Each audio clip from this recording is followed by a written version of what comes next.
You should be asking, what are the skills I can master that are so valuable, they'll serve you no matter where you go? Your ability to think strategically. That's the difference between growing your business or going out of business. But if you want to climb the ranks within your organization, more and more and more, it's about imagine solving in minutes what used to take weeks, or unlocking million-dollar opportunities and driving massive growth. Our guest today will reveal how AI can elevate your leadership to the next level, transforming how you think, decide, and lead in a rapidly changing world. Welcome to the Learn It All podcast, the show for today's leaders who want to get ahead and stay ahead, because we believe that great leaders aren't born or made, they are constantly in the making. I'm your host, Damon Levy, two-time best-selling author and CEO of Learn It, a live learning platform that has upskilled over 2 million people over the past 3 decades. Today, I'm thrilled to welcome Geoff Woods, a visionary leader on a mission to redesign the future of leadership in the AI era. As the founder of AI Leadership and the author of AI-Driven Leader, he's pioneered innovative ways for leaders to solve problems and turn AI into your ultimate thought partner. In today's conversation, I'm going to be asking Geoff to share the mindset shift that transforms your leadership, how AI uncovers million-dollar solutions while solving challenges in minutes, the 4 ingredients for crafting prompts that deliver game-changing results, and much, much more. What was it that made you decide to make a pivot, go out on your own, and really go all in on AI? Yeah, so I got a piece of advice my senior year of college that really has shaped and molded my career. And I was doing an internship with a tech company when I went to UC Santa Barbara. And right before graduation, I sit down with the CEO and I asked him, what job should I get after school? And he looks at me and he goes, you're asking the wrong question. And this was the first time in my life that I was introduced to the power of asking the right questions. And he said, you should be asking, what are the skills I can master that are so valuable, they'll serve you no matter where you go? And what jobs will help you develop those skills? That literally has been a thread that I have pulled through my whole career, from going into the world of sales, from Xerox to medical device sales. First got into entrepreneurship because had the chance to partner with Gary Keller, who wrote The One Thing with his co-author Jay Papasan. And they said, hey, we'll teach you how to think and act like a CEO. You run and scale the company, but we'll be there to guide you and coach you. So I thought, amazing skill development. After I exited that company, I had 2 years where I had a non-compete, and I went in-house as a chief growth officer for a public company out of India called Jindal Steel, giant steel company, about 100,000 people. And I just saw that as an opportunity to gain even more skills in terms of how do you drive growth of a large enterprise with a footprint literally global. When I was there, I saw AI for the first time. It was December of 2022. So ChatGPT had literally been out for maybe 30 days, not even 30 days. And when I saw it, I saw the next skill. So I made a personal goal for the next year to figure out how can I master this at my level as a chief growth officer. And very quickly, I started to realize that using it to write a better email was a waste of my time. But I started asking what really matters at a leadership level. And this is when I came back to this belief that your ability to think strategically. That's the difference between growing your business or going out of business. You know, when you're an individual contributor, it's all about how you can execute. You move up to management and it starts to be about how you lead through people. But if you want to climb the ranks within your organization, more and more and more, it's about how do you get out of the operational, tactical side and how do you live more at a strategic level. And I started figuring out how to use AI as a thought partner to elevate my ability to think strategically and to help me make better decisions. Once I tapped into that, a whole new world opened up. I was in India. I was going there every quarter. I was at the chairman's house and I made the pitch. I said, this is the future. And he goes, I agree. And I said, I think this is so important that we should drive this through the whole company. And he goes, I agree. And I looked at him, I said, I really think you need to own this as chairman of the board.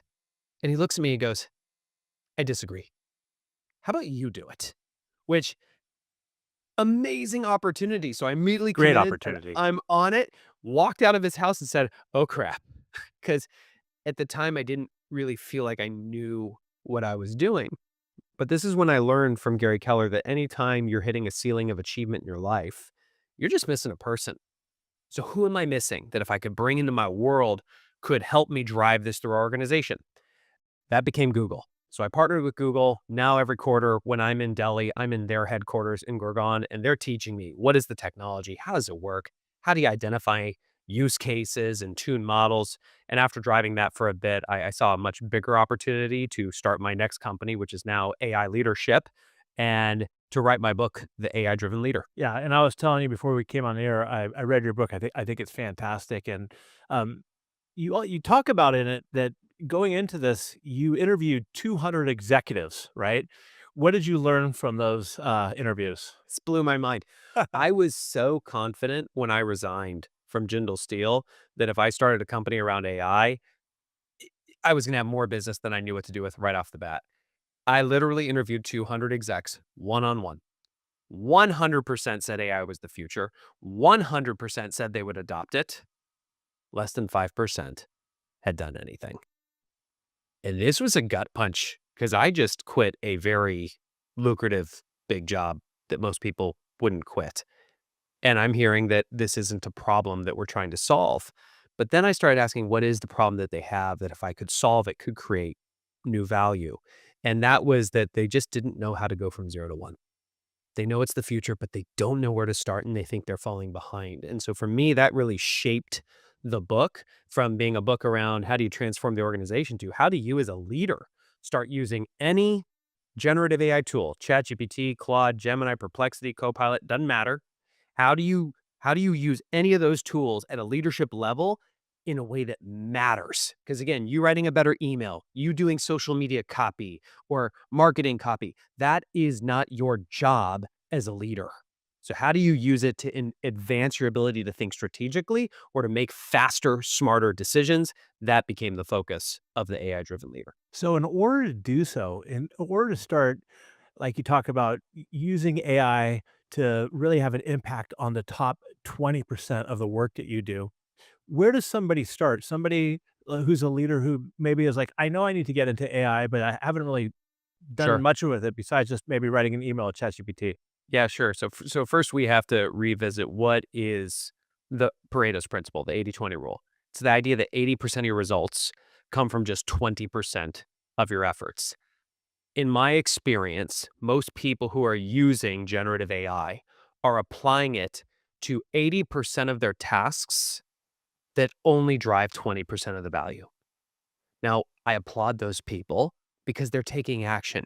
They're getting started. But I have built a career on helping executive teams focus on the 20% priorities that drive 80% of the results. So your time is more valuable than your money.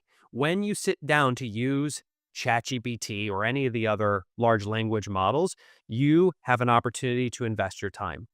When you make an investment, you expect a return.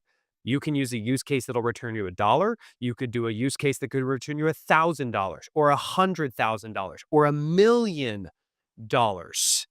I just choose to focus on the use cases that matter most. And what happens to organizations where, let's say, what I love in your book is you talk about the story about Blockbuster, right? As an example of, being completely disrupted by technology, right? So if organizations don't move forward with AI, use that story as an example of how it illustrates. Yeah, sure. So in the early 2000s, Blockbuster was the king of movie rentals. Every weekend, you've got millions of customers that are driving to their local stores. It's racking up $8.7 billion in annual revenue.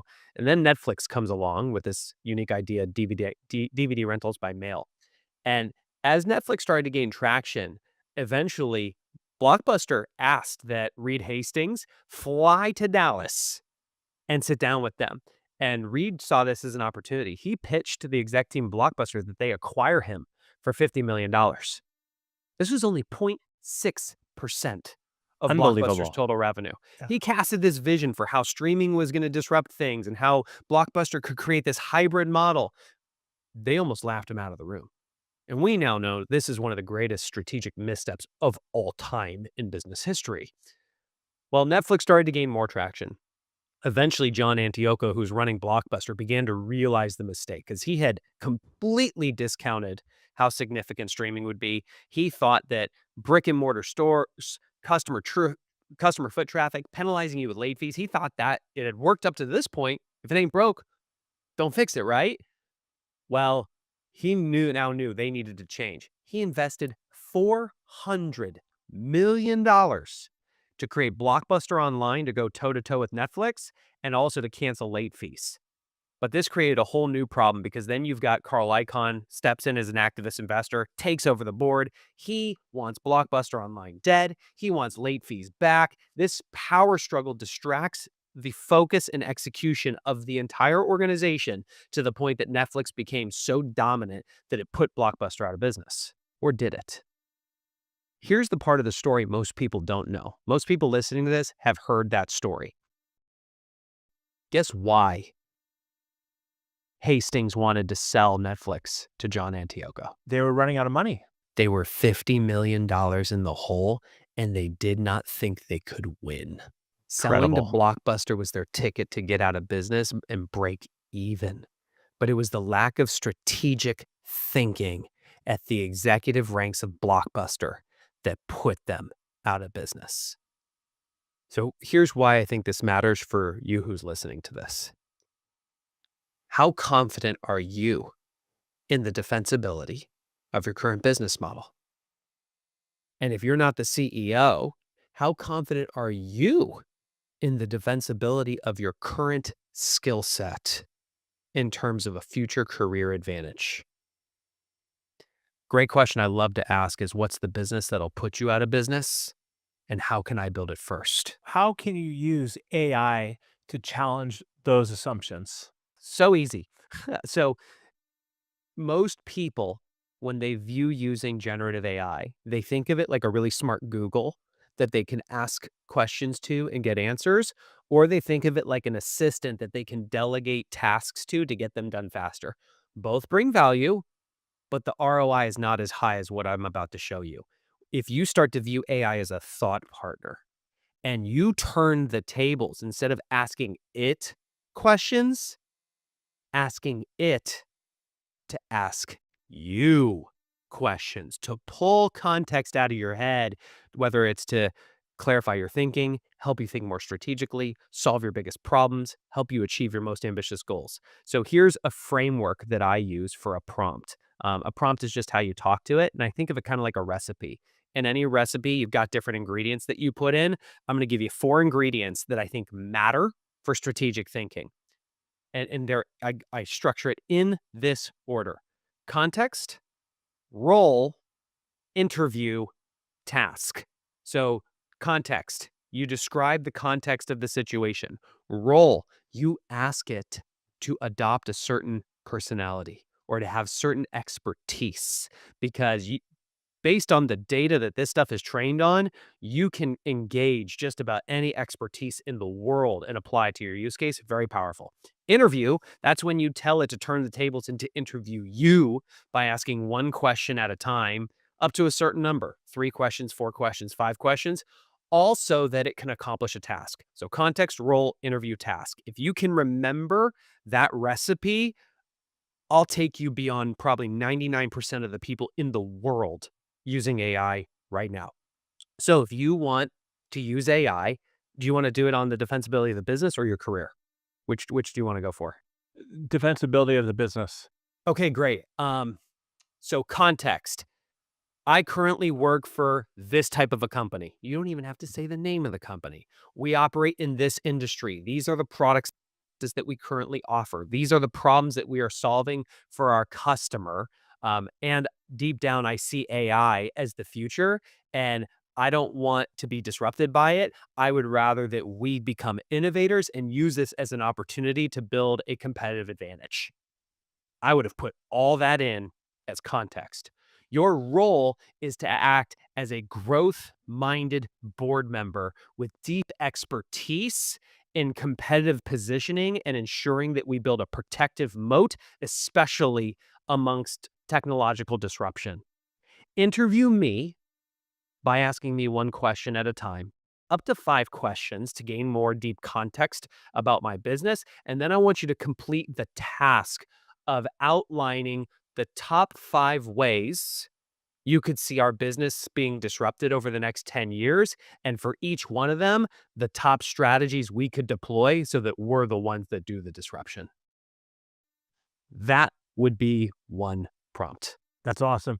And for our listeners out there, Geoff just did a masterclass on this. Obviously, you got to go out and get his book. You could also just pull this transcript off YouTube and copy that in there and use that yourself to help make assumptions against your own business, right? I mean, it's crazy. And it also comes down to a lot. I heard you say this, but I've heard others say this. The prompt is only going to be as good as the information that you put in there. So, how important is clear communication when you're guiding it? Are you married or have you ever been married? I'm married. How important is communication in your relationship? Got to ask my wife that because she'll tell you you need to get better at it, but it's incredibly important. I mean, communication across the board is important, whether it's work, your relationships, everything. It's the same thing here with AI. Most people who are currently using it, I have realized, at least for myself, AI literally held up a mirror to me and showed me the quality of my communication. If you put garbage in, you're going to get garbage out.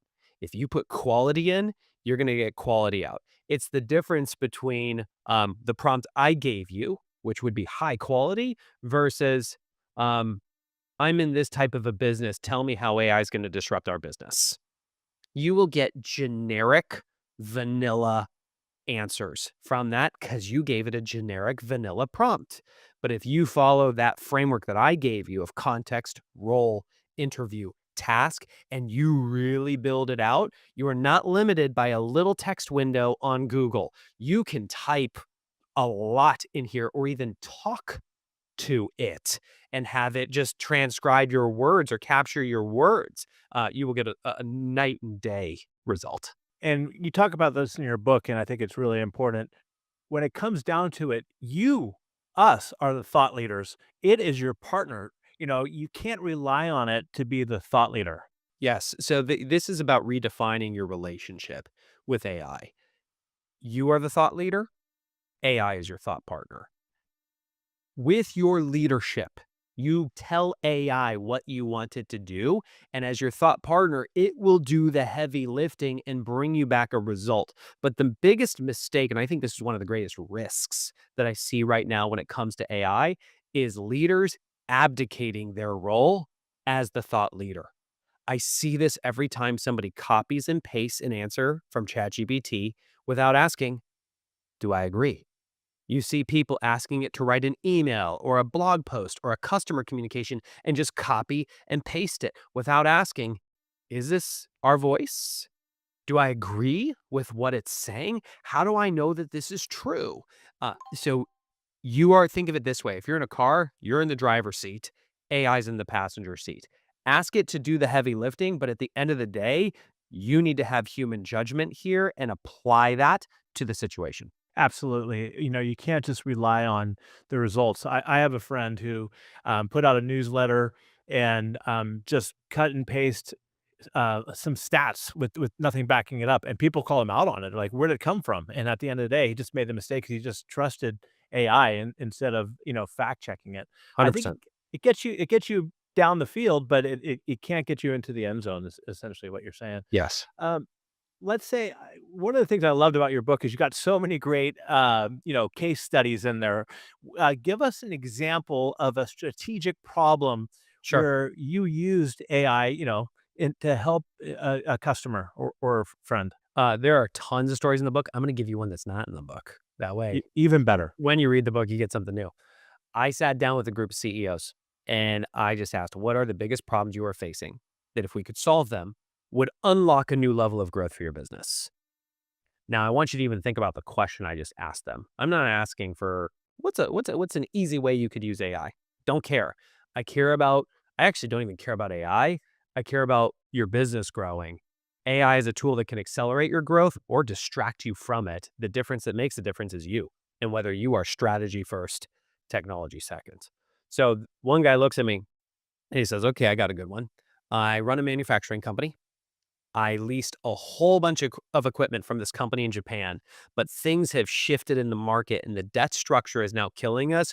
We're going to go bankrupt if it does not get restructured. I look at him and go, oh my gosh, I'm so sorry. What have you done? He goes, man, we tried everything.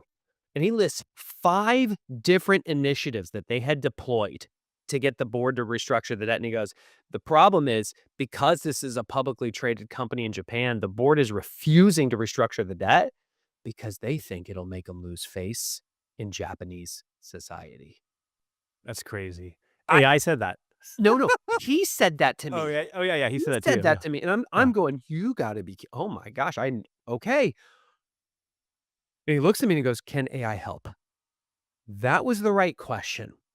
Any use case, I don't approach with an expectation of a result. I approach with curiosity. Can it help? I don't know. Let's find out. And then can I use really good communication ingredients like context, role, interview, task to generate a high quality prompt to get a high quality answer?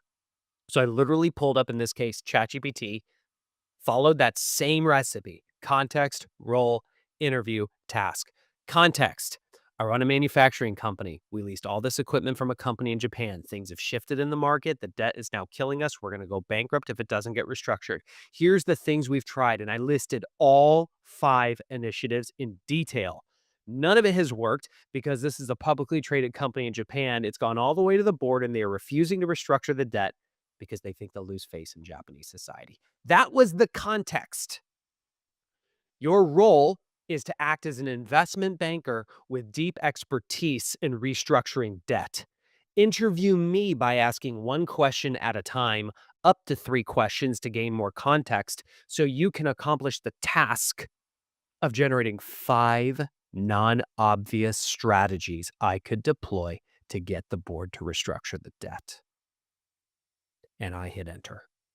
AI immediately asked, do you have any relationships with influential executives in Japan that this board would respect? I look at the CEO and he goes, whoa, I would have never asked that question. Oh my gosh, I do. And I'm thinking to myself, of course you wouldn't have. You don't have 2,000 years of Japanese culture in your head, but AI does. And then it asked 2 more questions about how he had navigated Japanese society in the past. It came back and goes, okay, here's your 5 non-obvious strategies. Number 1, it labeled the Saving Face Consortium. It said, you have enough relationships with the right people in Japan. Approach them to acquire the debt. Give them really favorable terms. Your debt will get restructured. The board will save face. Damon, I look at him. His whole body language had completely changed. And I can tell he is literally holding back tears. He looks at me and he says, I haven't slept in 90 days. I have literally been making peace with the fact that we are going out of business. And in less than 10 minutes, I got hope. We texted a few months later and he said, the ball's moving and this is actually going to get done. Incredible. So what I hear you saying, it really is too, what leaders, managers, we all need to start looking at things a little differently. Instead of thinking like, okay, how do I go about this problem, right? How do I go about it? How do I solve it? Who do I bring in as individuals? Shift your mindset. I actually set this out to my team today, Jeff, by the way. Instead of asking that question, start asking, what can AI do to help me solve this problem? Yes. I literally tell people when we do trainings for their teams, the one action I want them to take, and I'm going to apply this to you. I want you to grab a sticky note, a Sharpie, and I want you to write, how can AI help me do this? How can AI help me do this? And stick it on your computer, stick it on your desk, stick it on your monitor, stick it someplace that you will see it every day. Because if you just see that sticky note, it will prompt you to ask the question for whatever you're doing in the moment. And if you genuinely approach with curiosity, like, will it work? I don't know. Let me use some good communication ingredients: context, role, interview, task, for example. There are plenty more that are in the book, by the way, page 73 specifically, but that will give you a good starting point, and you will build confidence and competence very quickly.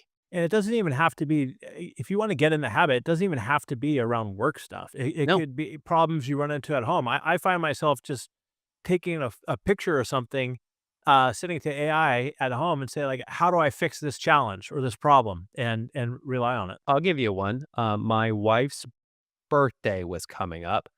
I have a track record of being terrible giving her gifts, and I wanted to really knock it out of the park, and so I went to AI Context role interview task. Context is my wife's birthday coming up. These are her love languages. She's constantly said that she wants to feel taken care of and seen. Like I gave it lots of context. Your role is to act as an expert gift giver.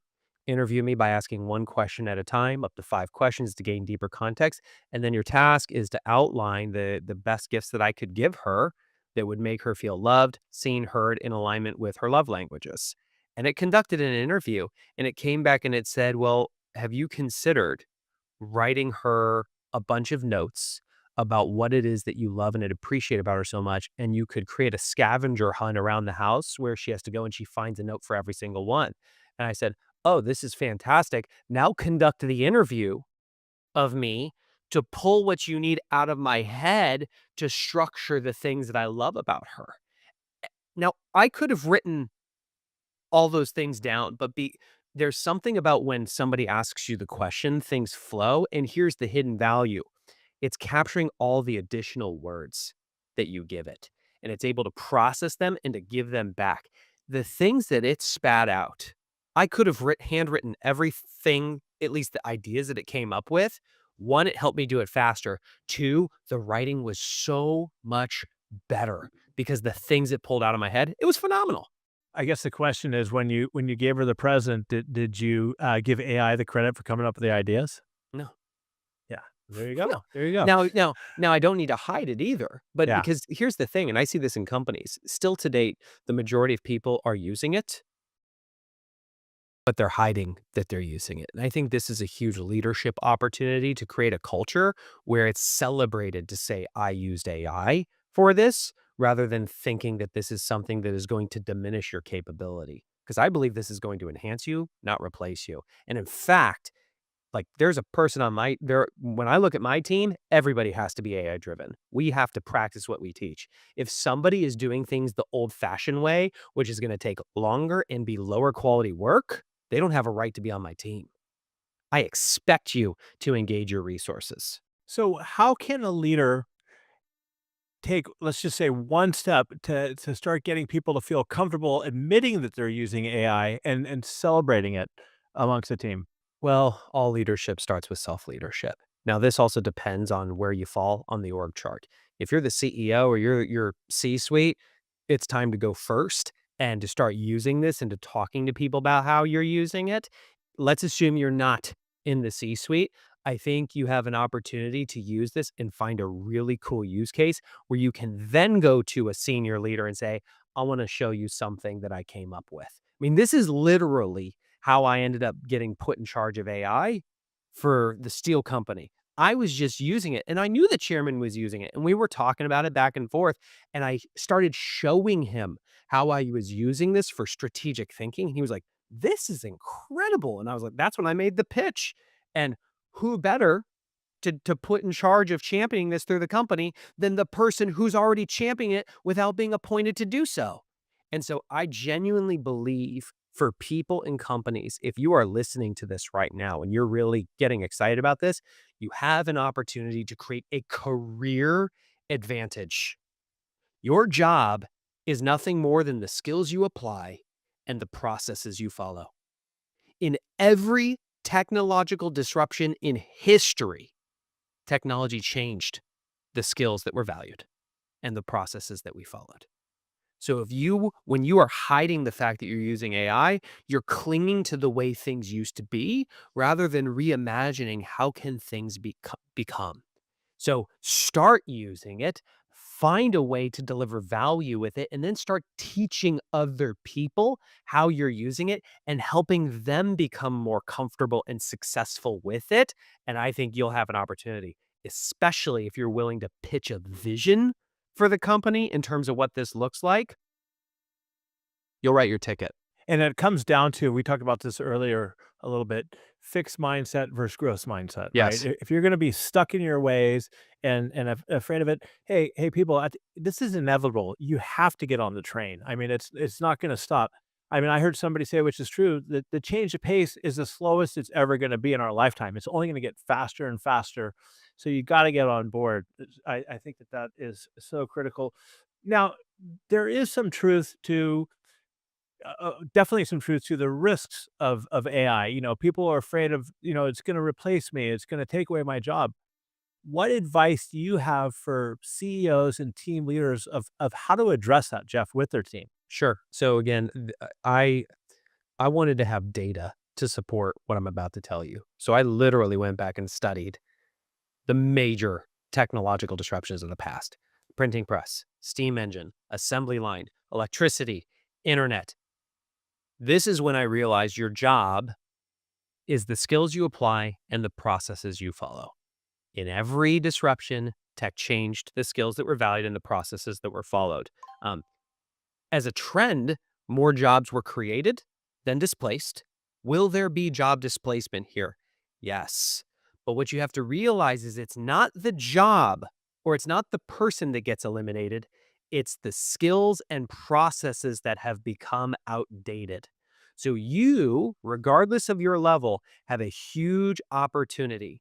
If your job currently is leveraging skills and processes that AI can augment or automate, what you currently do will change. I'm going to tell you 6 out of the 10 jobs that exist today didn't even Gone. exist in Yep. 1940. So to assume that your job will continue the way it is, you're thinking like Blockbuster and not like Netflix. You have an opportunity to acquire the next skills. For for people who have a fixed mindset, that is scary. And they're not bad people. They fear that change. People who have a growth mindset see that as an opportunity. I am calling you to ask the question, who can I become in the future? I think a great example of this, Dan Sullivan wrote a book called 10x is easier than 2x. He makes this claim that you can double the size of your company. You can keep doing 80% of what you currently do. You only have to change 20%. But if you want to 10x your company, or as an individual, 10x your income, you literally have to stop doing 80% of what you currently do, hold on to the core 20% that brings the most value, and then move all that 80% to a completely higher level of capability. Here's why I think this is good news. In my experience, and you tell me if you agree with this, Damon, I think most of people's time is consumed by 3 things: checking email, sitting in meetings, and doing the things on their to-do list. Would you agree with that? 100%. Now, the things on their to-do list, are they filled with 20% priorities that drive 80% of the results, or clouded with 80% tasks that only drive 20% of the results? They're mostly mundane tasks that are just getting in their way. But Jeff, it also comes down to, and I'm curious to see what you think about it, is getting people out of their comfort zone to just Yes. falling into the habit of working on that garbage, so to say. Yes, yes. Well, and again, this is why the mindset is so important. AI can already augment or automate half of what you do. That can scare you or it can excite you. Um, as a guy for the last 10 years was coaching executive teams and advising companies and boards, that first scared me because most of what I did was asking the questions. And I looked at AI and said, I've already proven AI can ask the questions.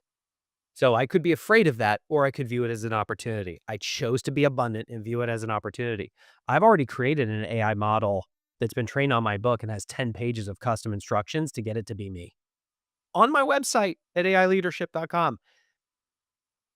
That now has excited me because now I can free myself from having to be the person that asks all the questions and now move to a higher level of capability. And I'll tell you, I have 10x'd, no doubt. And so I think you really have to start and just recognize that you have an opportunity here. What you have done in the past does not have to be what you do in the future. I would challenge you. How can you use AI to free yourself from at least half of what you've done in the past? And how can you create an opportunity to make your skill set even more valuable for the future? You gave a great example of a study in your book about BCG, where they Oh, took yeah. 758 consultants, and the difference of what AI did for them. Sure. So Boston Consulting took 758 of their consultants. These are, you know, mostly Ivy League trained, very highly paid people. They split them into 2 groups. One group, keep doing what you were doing. Second group, start using AI. They literally gave them a ChatGPT account and maybe 10 minutes of training on how to prompt. The results were staggering. The people that used AI had a 40% increase in quality of work. They got it done 25% faster, and they got 12.2% more tasks done just by engaging AI as a co-pilot in what they did. I mean, the numbers speak for themselves. So so I'm a manager out here thinking about this, going, okay, I got to get going on this. What is a way that one of the things that a lot of leaders have to do, managers have to do, are performance reviews. What is a way that you can use AI to drastically cut down the time it takes to do performance reviews, and not only do them quicker, but do them more effectively? Sure. So let's assume that you have a template for performance reviews inside your company. If you don't, you can ask it. If you don't have a template, ask it to act as an expert in doing performance reviews to generate the template.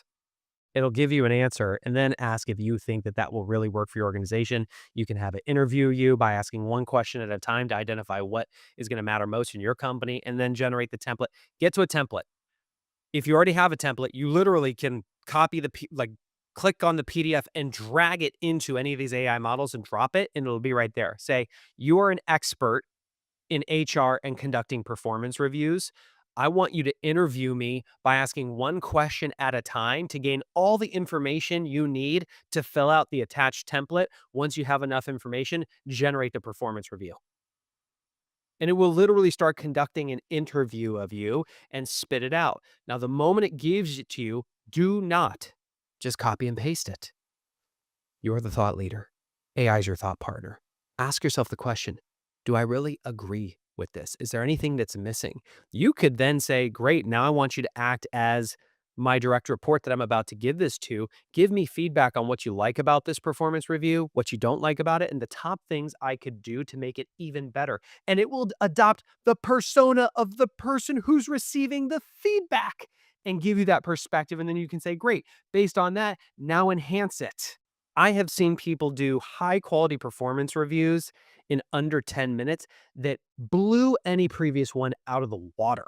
I agree, man. And look, I've even used it before, and I would ask it, I'd say, am I being too harsh here, or am I being too nice? Give me some feedback on it. And it really pushes you to, it's amazing when you use it for that. I'll give you another use case. Last week, I was texting with a guy who's been the core of our business is called the AI Driven Leadership Collective. I'm creating a executive AI network of AI driven leaders where we get offsite a few times a year to really share and collaborate on how we're using this so that we can give them all the roadmaps and playbooks so that they just implement this way faster.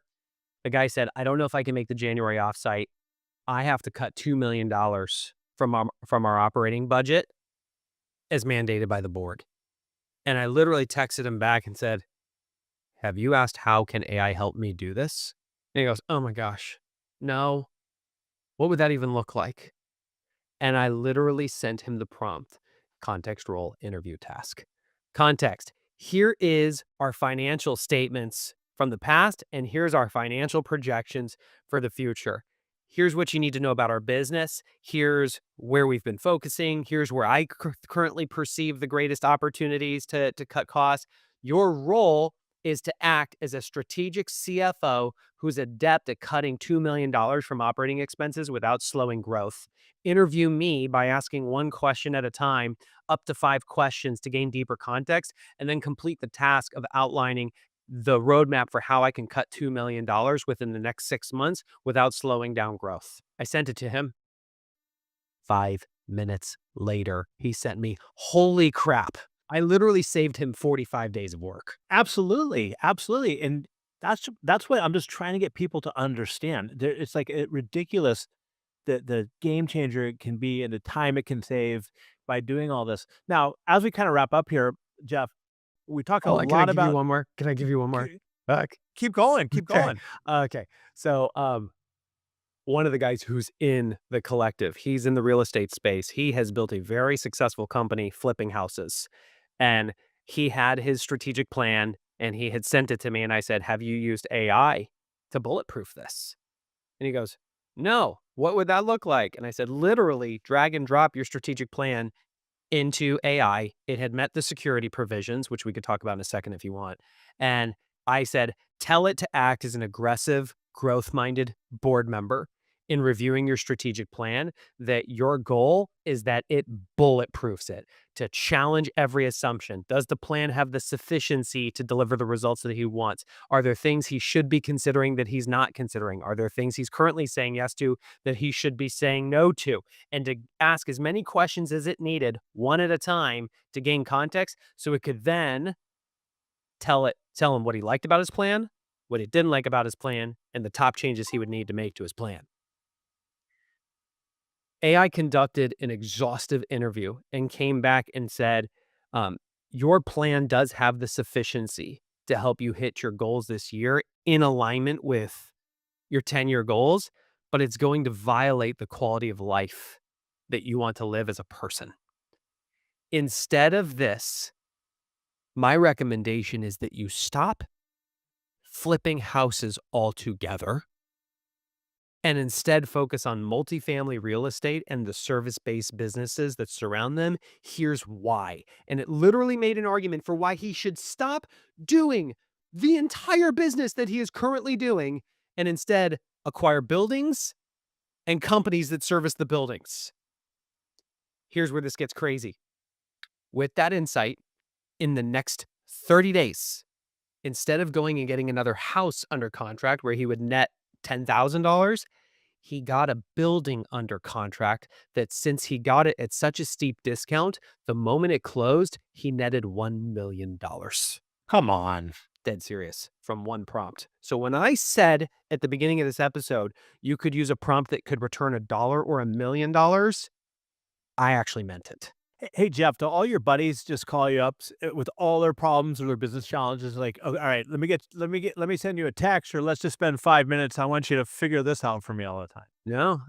No, but I did talk to a guy yesterday who's starting a property management company, and I literally sent him the text to get AI to act as an analyst that could conduct research to identify the top things people love about a property management company and the top things they hate about a property management company and the top non-obvious strategies he could deploy to build a competitive moat. And then based on that research, to then conduct a prompt where it would act as a board member that would interview him to understand more about how he's visualizing the company with the context of the top things they would like, didn't like, and non-obvious strategies, to then create a competitive strategy statement that would outline the protective moat he's building, so that he shared it with any real estate owner or real estate agent. They would go, we need to talk to you. Well, that's impressive for a lot of reasons. One is my family owns a property management company, so I got to get my brother on it to figure that out. Um, Now, we're talking to AI, and all the skills that are required to do it, and we talk a lot about, curiosity. What are some of the key critical skills that leaders are gonna need outside of, using AI to make it, effective moving forward in the future? Change management. So everything we've talked about up until this point is me showing you, how do you raise your standards for your relationship with this technology? Instead of using it as a Google to ask questions to, or an assistant to delegate tasks to elevate its role in your life as a thought partner with you as the thought leader. That's everything we've talked to up to this point. The moment you become proficient in using AI, you are naturally going to want to get your leadership team to start using this. Once you get your leadership team to start using this, you're going to want to start strategically expanding this in your company to the next set of people. But then you're going to need a skill set of, how do we start to identify use cases where we could use this technology to make things more efficient? Over time, you are going to want to drive this through the whole company to the point where every single person is AI driven, just like every person uses the internet. Every person knows how to use Word and Excel. AI is going to be the exact same. It will become that pervasive, but you have to understand how to lead that change, which also is going to require the conversations about, how do people's roles transform. I'm telling you that if we fast forward 5 years, I think people's job descriptions are going to look very different. The skills they apply, the processes they follow are going to be very different. And I didn't pick that number out of nowhere. That came directly from Eric Schmidt, former CEO of Google. He said, we are going to be living in a fundamentally different world in the next 5 years, not 10, 5. Every part of your business is going to look different in the next 5 years. Damon, he said that almost a year ago. So this is why there's this compelling reason and case to take action now. No longer as a leader can you say, I'll get to it later, or somebody else in the company will figure this out. If you are currently thinking that way, you are abdicating your responsibility as a leader. I don't care if you're even in the middle of the organization, waiting for somebody from on high to come up with something, you are giving away your power. You have an opportunity to get in the driver's seat, start building competence using this yourself as a thought partner at your level, and start having the conversations up the chain of command and seeing how you can contribute to help create an AI driven organization. You will not lose your job to AI. You might lose your job to the person that is AI driven. So I'm asking you to become that person so you can displace yourself and create a bigger opportunity. One more question. Going back to your book, which I think is phenomenal and everybody should pick up. What are your goals you're looking to accomplish with your book? I want to create the future of leadership. I genuinely want to create a completely new category of leader that is the AI driven leader. This is a person that understands their true human strengths. They focus it on the priorities of their role in alignment with the goals of the company, and they are supercharged with AI. AI enhances them. It does not replace them. For the book, I needed a way to give a non-technical leader a simple roadmap to go from 0 to 1 using this technology in a way that would matter. That is working. Now, the business of AI leadership is about saying, okay, great. You get how to prompt and you get how to use the technology. How do you now start to drive this into your organization so you can accelerate growth and build a competitive advantage? And that's where the whole focus is, the collective. Because I think the technology is just moving too fast. If you try to navigate this alone, you're going to lose. And so my vision is that over the next 10 years, we will have 10,000 executives, all with decision-making authority. They have to be able to approve budget within the collective, where we get off site several times a year to have the space to think strategically, to learn from each other. But we're going to centralize all the knowledge of these 10,000 people. And from that, create the roadmaps, the playbooks, the systems, and give it to everyone. So like when I look at the offsite coming up here, we are going to have every person build their own AI board of advisors. So if they have a real board, this will help them collapse the time it takes to prepare for the board meeting. If they don't have a real board, they will create a custom AI board of advisors to augment their strengths and weaknesses as a leader so that they can have a board of advisors designed for them that they can go to for thought partnership. I have one, like Steve Jobs is on my board for vision and product design, but explicitly he's not allowed to give me any feedback on being a better father or leader. Dead serious. I think that could be a workshop in itself on, or a Oh, consulting heck on yeah. itself on how Oh, to heck build yeah. it. I mean, that is huge right there. So we talked about the collective and we also talked about your book. Where else can we connect with you? Yeah, I would strongly get the book. It's on hardcover, Audible. It's actually me reading it and the Kindle. I have a newsletter that is truly world class.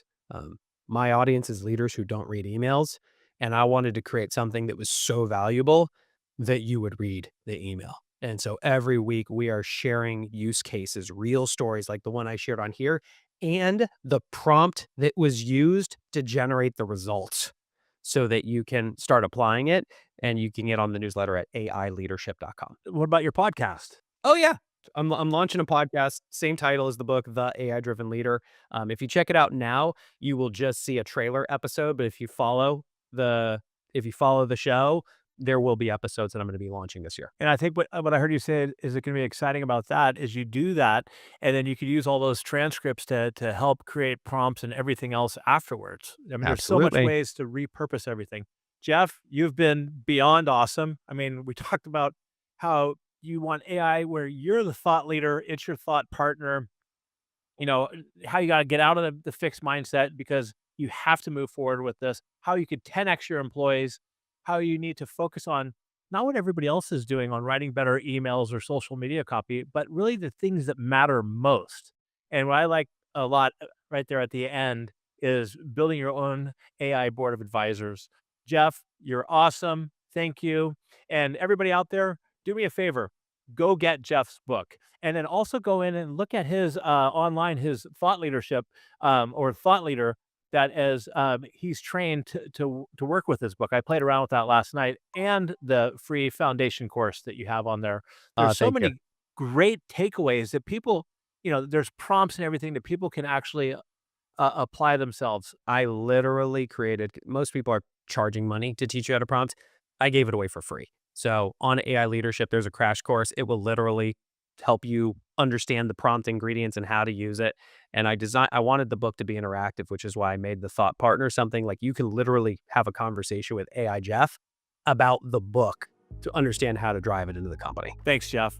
And everybody, stay curious, keep learning. Until next time, have a good day. You could grow in my opinion, into a leader, but you have to want it.